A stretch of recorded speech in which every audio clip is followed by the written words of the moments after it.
વાત કરીએ ભાઈ, રાજ્યમાં અલગ અલગ હાઈરાઇઝ બિલ્ડિંગ હોય કે કચેરીઓ હોય, ત્યાં જ્યારે આગ લાગે છે ત્યારે સૌથી મોટો સવાલ એ થાય છે કે ફાયર એનઓસી ત્યાં હતી કે નહીં. ત્યારે અમદાવાદમાં જ્યારે એક જીઆઈડીસી વિસ્તારમાં એક કેમિકલ કંપનીમાં આગ લાગી, જયશ્રી કેમિકલ કંપનીમાં જ્યારે આગ લાગી ત્યારે તેમાં ખુલાસો થયો છે કે એ કંપની પાસે પણ ફાયર એનઓસી નહોતું. આ ઉપરાંત ફેક્ટરીમાં જે વીમો લેવાનો હોય છે તે વીમો પણ કંપની માલિક દ્વારા લેવામાં નહોતો આવ્યો. આગના કલાકો બાદ પણ ફેક્ટરી માલિક નિલેશ પટેલ જે છે તે ફરાર હોવાની માહિતી સામે આવી છે. 3 ટન સોલ્વન્ટની અંડરગ્રાઉન્ડ ટેન્કને લઈને પણ હવે તપાસ હાથ ધરવામાં આવી રહી છે.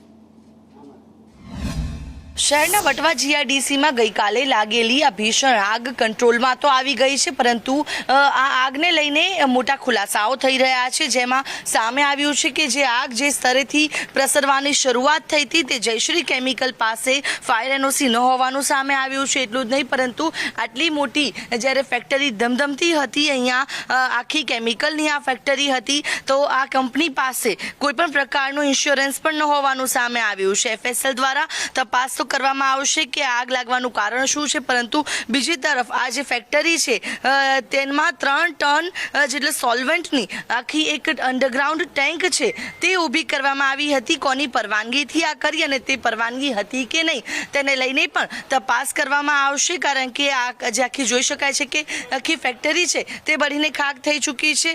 ગઈકાલ બપોરની આ ઘટના છે, પરંતુ હજુ સુધી આ ફેક્ટરીનો માલિક છે તે ફરાર છે. આગ લાગ્યા બાદ પણ તેઓ અહીંયા જે ફેક્ટરી પર જોવા પણ નથી આવ્યા કે કયા પ્રકારની પરિસ્થિતિ છે. 2 જેટલા લોકો છે કે જે ઈજા પહોંચતા તેમને હાલ સારવાર અર્થે ખસેડવામાં આવ્યા છે. આ સોલ્વન્ટની જે આખું અંડરગ્રાઉન્ડ અહીંયા કેમિકલ હોવાથી અનેક બ્લાસ્ટ થયા હતા, 12 થી 15 જેટલા બ્લાસ્ટ પણ થયા હતા. આટલી મોટી ઘટના બાદ પણ ફેક્ટરી માલિક હજુ સુધી ફરાર છે, તે સૌથી મોટી બાબત છે. અને જે પ્રકારે આવી ફેક્ટરીઓ તો ધમધમે છે, પરંતુ સામે ફેક્ટરી માલિકો જે મજૂરો હોય, જે કામદારો હોય, તેના જીવ જોખમમાં મૂકી દે છે. તેવી અનેક વખત આવી ઘટનાઓ સામે આવી છે. ત્યારે આ ઘટના બાદ હવે તંત્ર કેવા પગલાં લે છે તે જોવું રહ્યું.